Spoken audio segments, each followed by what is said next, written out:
краткий видеосеминар «Как заснуть под Новый год». Первое. Нужно, чтобы окружающая обстановка соответствовала новогоднему настроению. То есть яркие шарики,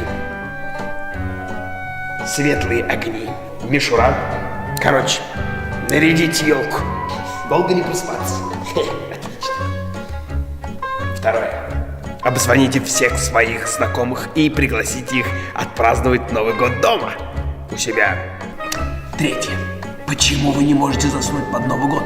Потому что вы постоянно задаете себе вопрос: что же мне? Что же мне? Что же мне? Что же мне? Что же мне? Ответ прост. Подушка. И не забудьте проснуться к 4-5 января и прийти ко мне на семинар в школу сна. С наступающим новым сном!